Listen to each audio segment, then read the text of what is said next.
안녕하세요. 오늘은 수능 특강 8강 개념 같이 보도록 하겠습니다. 작년 수능 기준으로 이 우주 단원이 가장 어렵게 출제가 됐어요. 그래서 이 부분 어떻게 공부해야 될지 좀 생각할 내용이 많죠. 뭐 연계가 어떻게 됐는지 얘기를 하는데, 사실 여러분들 연계는 함정이에요. 연계에 함정이 항상 있습니다. 요런 문제 있죠. 15번 수능 15번 연계됐다고 하는데 이거 그냥 내도 아무도 안 틀립니다. 그죠?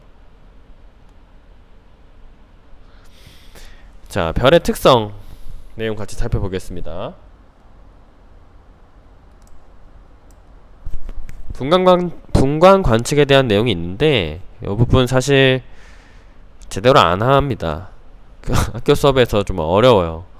다루기가 제대로 좀 어려워서 뭐 피커링 캐넌 해서 A부터 P까지 했다가 맨 처음엔 수소 흡수선에 따라서 나눴던 건데, 이게 온도랑 관련이 있음에 따라서 온도 기준으로 분광형을 분류했더니 순서가 뒤죽박죽이 된 것처럼 보이는 거죠.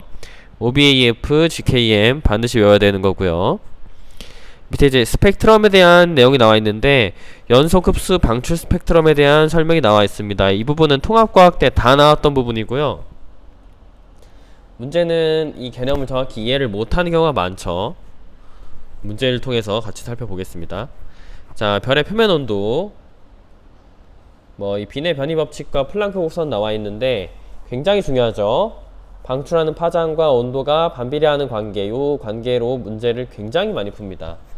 즉 최대 복사 에너지를 방출하는 파장을 알려줬다라는 거는 온도를 알려줬다랑 같은 얘기예요. 표면 온도를 알려줬다와 그 내용으로 문제를 푸셔야 되고, 자, 색지수와 표면 온도, 색지수는 작을수록 온도가 높은 겁니다. 왜냐하면 등급은 작은 게 밝은 거니까요.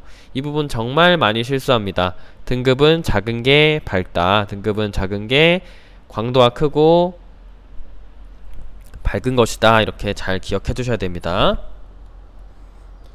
별의 색깔, 표면 온도 요런 얘기 나와 있고요.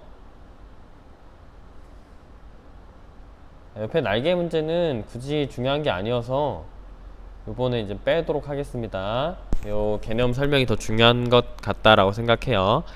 분광형과 표면 온도. 자, 별의 대기에 존재하는 원소들은 표면 온도에 따라 이온화하는 정도가 다르기 때문에 각각 가능한 이온화 단계에서 특정 흡수선을 형성하므로 표면 온도에 따라 달라집니다. 요 내용 되게 자주 표현됩니다. OX 문제, 대부분의 사설 문제에서 이 이온화에 대해서 얘기를 많이 하거든요. 온도에 따라 그냥 이온화한 정도가 다른 것 뿐입니다. 온도에 따라 뭐 존재하는 뭐 기체 종류가 다르다, 대기에 존재하는 원소가 다르다, 이렇게 표현하는 게 좀 애매한 부분이 있어요. 이온화가 다르다라고 얘기를 해주는 게 중요합니다. 분광형 OBAF, GKM으로 분류를 하고 0부터 9까지 세분을 한다. 그래서 O형은 가장 온도가 높고 파란색, M형은 온도가 낮고 붉은색이다 라는 거 나와 있고요. 반드시 외워두셔야 되는 게 이겁니다. A형 별에서는 중성수소 흡수선이 가장 강하다. 요거 있죠? A0에서 지금 H1 흡수선이 가장 강하게 나타나는 거, 이거 꼭 알아두셔야 됩니다. 태양은 5800켈빈인 노란색별로 G2형이고 G2형은 칼슘2 흡수선이 가장 강하게 나타난다 나와 있고요. 자, OBAF, GKM에서 A가 흰색이에요. 흰색도 외워두셔야 되고요. 보통은 이 표면 온도를 10,000켈빈으로 줍니다. 사실 정확히는 10,000켈빈보다 좀 작은 9000켈빈 정도가 맞는 예시인데 대부분 10,000켈빈이라고 해요. A 흰색 10,000켈빈 수소 1, 그러니까 중성수소 흡수선, 이렇게까지 한꺼번에 연관지어서 A로 묶어서 외우셔야 됩니다. 이 부분은 완벽하게 외워두셔야 됩니다. 일단 밑에 슈테판 볼츠만 법칙, 단위시간에 단위면적당 방출하는 에너지양은 표면 온도의 4제곱에다가 슈테판 볼츠만 상수 시그마를 곱한 값이다 라고 나와 있습니다. 그렇죠. 이는 시그마 t 4제곱이라고 얘기를 해요. 근데 이때 이 E라는 개념은 단위 시간당 단위 면적이라는 개념이 들어있기 때문에 우리가 총 면적을 구하려면 별이라는 것은 9이기 때문에 9의 면적인 4파이 r제곱 공식을 사용해서 광도를 표현하게 되는데, 그게 우리가 매번 외우는 공식인 4파이 r제곱 시그마 t 4제곱이 되는 겁니다. 개념을 정확히 이해를 해야 돼요. 이 2라는 건 단위 면적, 그러니까 단위 면적, 예를 들어서 1제곱미터 당이라고 하는 거죠. 1제곱미터 당 요 정도의 에너지가 나온다. 그러니까 실제 면적, 실제 총면적을 구하려면 별은 9니까 9의 표면적 4파이 r제곱을 곱해주면 된다라는 게 이 광도 개념인 거예요. 보시면 이때 E는 단위 시간의 단위 면적당 방출인데, 광도 L은 단위 면적이란 말이 싹 사라지고 단위 시간만 남아있어요. 단위 면적이라는 말이 사라졌다는 건 총 면적을 얘기하는 거고, 따라서 4파이 r제곱을 곱하는 겁니다. 이 그림이 그걸 설명하고 있는 거예요. 정확히 개념을 아셔야 됩니다. 그냥 무작정 외운다고 되는 게 아니에요. 그래서 이 4파이 r제곱 시그마 t 4제곱이라는 공식이 나오게 됩니다. 그 다음 별의 밝기는 등급으로 나타내며 1등급 별은 6등급 별보다 100배 밝아요. 그래서 1등급은 20배 차이가 아니라 100의 5분의 1승인 약 2.5배 정도가 된다. 요것도 알아두셔야 됩니다. 5등급 차이 100배의 밝기입니다. 수능에서도 요 개념이 필요했기 때문에 반드시 알아두셔야 되고요. 절대 등급은 모든 별을 10파세계 거리에 옮겨놨다고 가정할 때의 밝기입니다. 그래서 실제 밝기를 비교할 때 사용을 하고요. 이건 L은 4파이 r제곱 시그마 t 4제곱 변형하면 아래와 같은 식을 구할 수 있다는 얘기입니다. 넘어갈게요.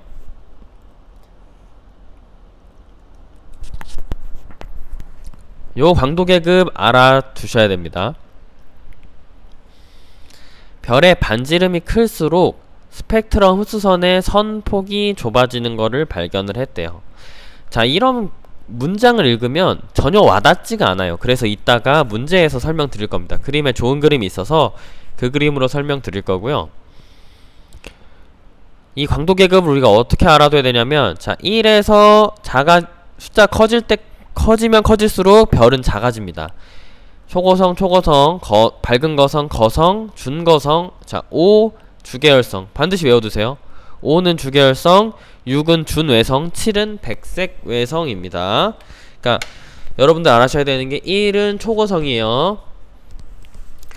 1은 초고성, 5는 주계열성, 7은 백색 외성. 요 정도로만 알아두시고, 숫자 커질수록 별은 작아지는 것이다. 이렇게 기억해 두시면 될 겁니다. 수특에서 요 문장이 나와 있어서 좀 봐두셔야 될 것 같은데, 분광형이 같을 때 광도 계급의 숫자가 클수록 별의 반지름과 광도가 작아진다. 자, 요 표현, 요 H철도 광도 계급, 요 그림을 보면 알 수 있는데요. 자, M형 별을 예로 들겠습니다. M형 별 요렇게 나타내면 이건 분광형이 다 M으로 같은 별들이죠. 그런데 광도 계급이 숫자가 커질수록 1에서 1, 2, 3, 4, 5, 6으로 갈수록 절대 등급이 커져요. 절대 등급이 커진다는 건 어두워진다는 거고요.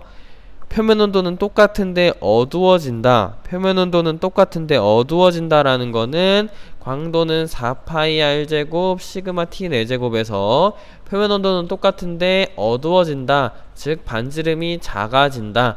반지름이 작아지면서 광도가 작아지는 것이다 라는 걸 우리가 그래프를 통해 확인을 할 수가 있습니다. 아시겠죠? 넘어가겠습니다. 저 광도 계급 중요합니다. 그래서 H철도를 만들어내서 주계열성, 거성, 초고성, 백색외성 이렇게 분류를 하지요. 이 부분은 굉장히 중요한 내용입니다. 요 그림 잘 기억해 두시고 주계열성 쪽으로 넘어가겠습니다. H철도 그리는 거 이런 거 수행평가로도 많이 하죠. 자, 원시별에서 주계열성 전까지 요거 중요합니다. 이 그래프 저 그래프 나이 나와 있는 거, 시간이 연달로 나와 있는 거 잘 보시고요. 이거는 설명을 완벽하게 외우셔야 됩니다. 그냥 별은 밀도가 크고 온도가 낮은 성운에서 탄생하는데, 성운이 수축하면 밀도가 점점 커지고 기체 원반이 형성되면서 중력 수축에 의해 온도가 높아지고 밀도가 커져 원시별이 생성이 됩니다.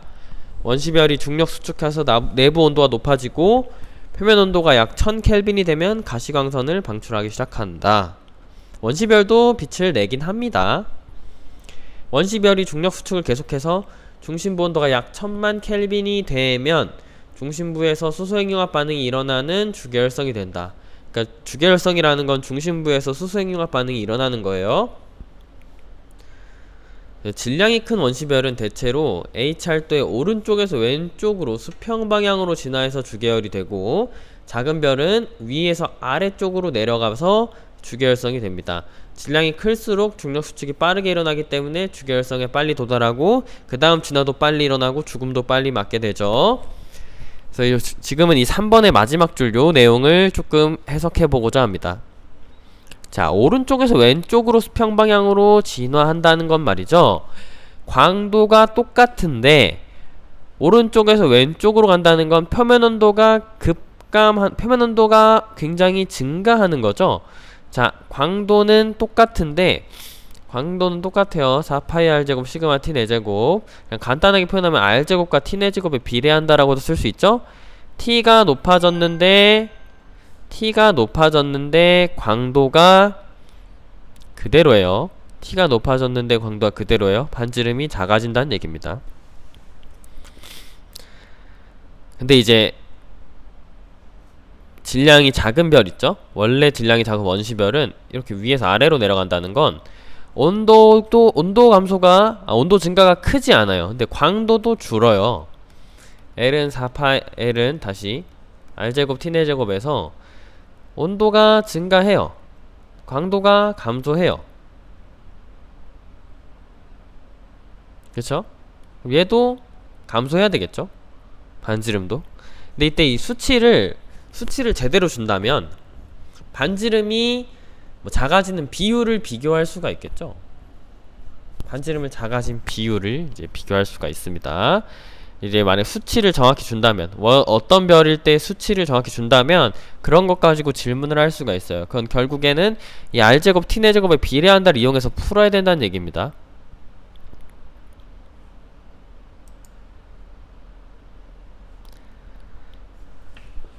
주계열 단계, 중심에서 수소핵융합 반응이 일어나는 단계이죠. 내부 온도가 상승하고 기체 압력이 커지면 별의 중력과 기체 압력 차에 의한 힘이 평형을 이루는 정력학 평형 상태에 도달하게 됩니다. 굉장히 중요하죠. 정력학 평형. 그래서 질량이 큰 별일수록 수소핵융합 반응이 빠르게 일어나 수소를 빨리 소비하기 때문에 수명이 짧아진다. 알아두셔야 되고요. 질량이 크면 광도도 크고, 요런 질량, 광도, 질량, 반지름 관계도 나와 있습니다. 그 다음 거성, 초고성 단계 볼게요.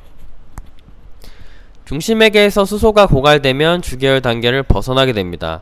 수소핵융합 반응이 멈추면 기체 압력 차에 의한 힘이 감소해서 중력이 더 강해지니까 중심부가 수축하게 됩니다.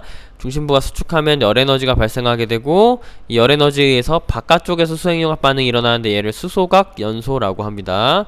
수소각 연소에 의해서 바깥층이 팽창하면서 별이 커지죠. 근데 별이 커지면서 광도가 커지지만 이게 급격히 팽창하면서 표면 온도가 낮아질 수밖에 없는데, 이때 붉은색으로 보여 적색 거성, 적색 초고성이라고 한다는 겁니다. 요 내용 살펴보시면 되고요.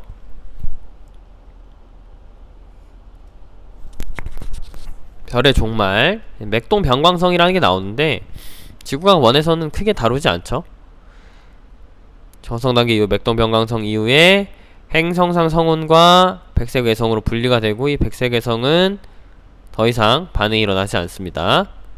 자, 질량이 매우 큰 별은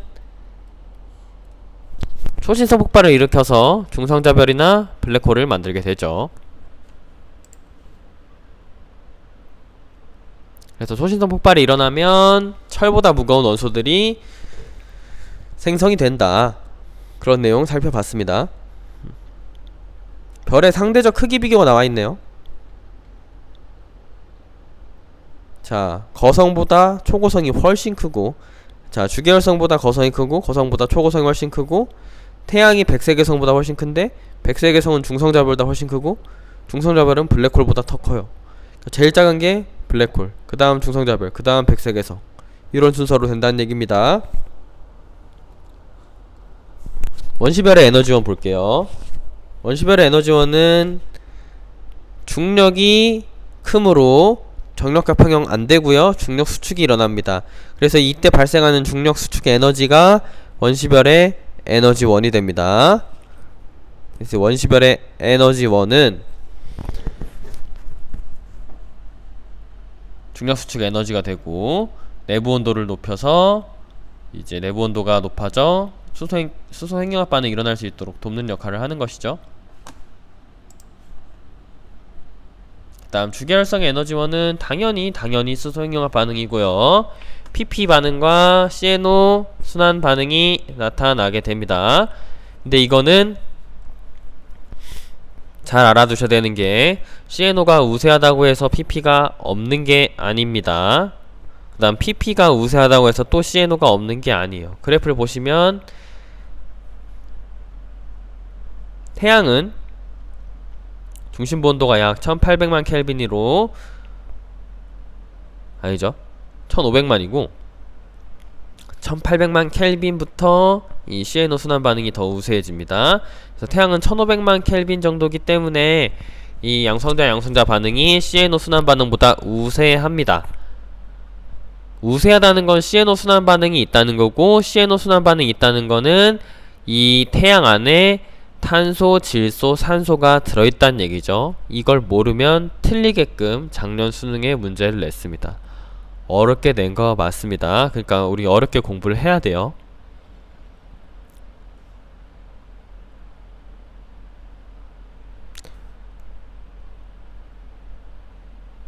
머무르는 시간 계산, 요거는 제 유튜브에 따로 정리를 해둔 게 있으니까 관심 있으면 살펴보시면 되고요. 자, 적색거성과 초거성의 에너지원은 헬륨 핵융합 반응과 그 이상의 핵융합 반응이 있습니다.